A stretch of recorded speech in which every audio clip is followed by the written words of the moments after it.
Hello. देखो, आज हम पांचवी कक्षा विषय हिंदी का जो हमारा स्वयं अध्ययन है इसमें हम देखो उन्होंने जो हमें प्रश्न दिया है वो क्या करेंगे आज हम देखेंगे।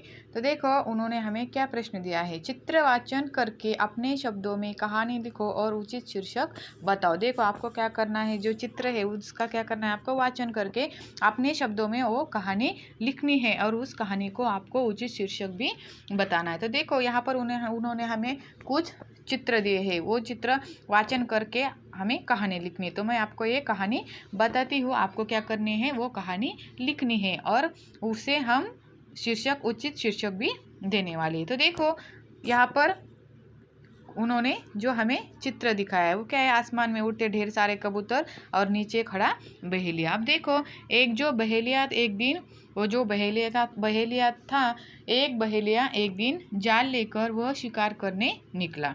उसकी थैली में अनाज के दाने थे। रास्ते में उसने बहुत सारे कबूतर उड़ते देखे। देखो उसने वो चित्र में दिख रहा है ना हमको कि जो बहेलिया था वो जाल लेकर शिकार करने निकला था। उसकी थैली में अनाज के दाने थे और रास्ते में उसने बहुत सारे कबूतर उड़ते देखे। अब देखो दूसरे चित्र में क्या दिखाया, बहेलिया द्वारा जाल बिछाना दाना बिखेरना। अब देखो फिर उसने क्या किया, फौरन जमीन पर जाल बिछा दिया और वहाँ अनाज के दाने बिखेर दिए। वह पास के एक पेड़ के पीछे छिपकर खड़ा हो गया।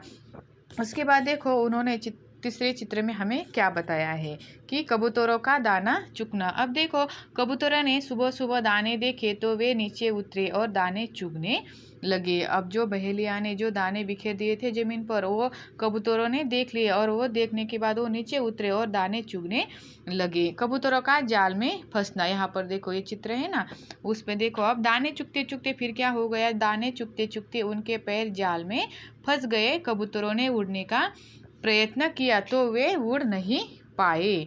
अब देखो वो उड़ नहीं पाए, फिर तब क्या हुआ, देखो बुजुर्ग कबूतर द्वारा समझना। फिर तब एक बुजुर्ग कबूतर ने कबूतरों से कहा, घबराओ मत, हिम्मत से काम लो, सब लोग मिलकर जाल के साथ उड़ चलो। ऐसा उस बुजुर्ग कबूतर ने कहा कि आप तुम क्या करो, घबराओ मत, हिम्मत से काम लो, सब लोग मिलकर जाल के साथ उड़ चलो। फिर देखो यहाँ पर उन्होंने कबूतरों का जाल समेत उड़ना। उसकी सलाह मानकर सब कबूतर जाल के साथ उड़ गए। उड़ते उड़ते वे आसमान में पहुँच गए। वो बुजुर्ग कबूतर की बात मानकर वो सब क्या हो गए, आसमान में उड़ गए। उसके बाद देखो हक्का बक्का दौड़ता हुआ बहेलिया। अब देखो बहेलिया हक्का बक्का होकर उन्हें देखता रहा। वह कुछ दूर तक उनके पीछे दौड़ा पर कबूतर उसकी पहुंच के बाहर हो गए थे। वो जो बहेलिया था वो उनके पीछे बहुत दूर तक क्या हुआ, दौड़ा, पर कबूतर उसकी पहुंच के बाहर हो गए थे। अब देखो दूर पहाड़ों की खाई में कबूतरों का जाल समेत उतरना। अब उड़ते उड़ते कबूतर एक पहाड़ पर पहुंचे।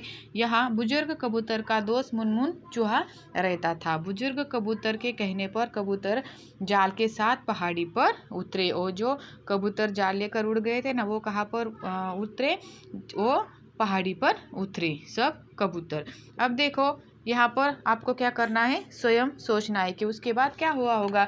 तो देखो बुजुर्ग कबूतर ने चूहे को आवाज़ दी। उसका जो दोस्त था ना मुनमुन चूहा, उसको क्या किया, उसने आवाज़ दी। मुनमुन चूहा झटपट बाहर आया। उसने जाल काटकर कबूतरों को आज़ाद कर दिया।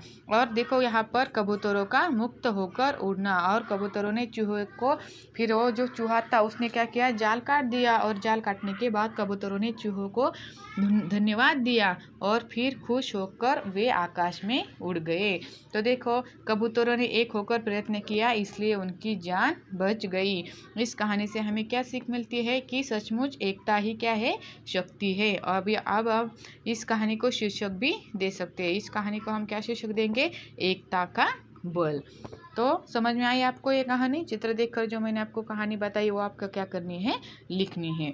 इस तरह से जो कहानी है उसको हमने शीर्षक क्या दिया, शीर्षक उसका एकता का बल। और उस कहानी से हमें क्या सीख मिली, सचमुच एकता ही क्या है, शक्ति है। इस तरह से ये जो हमारी कहानी है वो क्या होती है, यहीं पर ख़त्म होती है। तो हम यही रुकते हैं। धन्यवाद।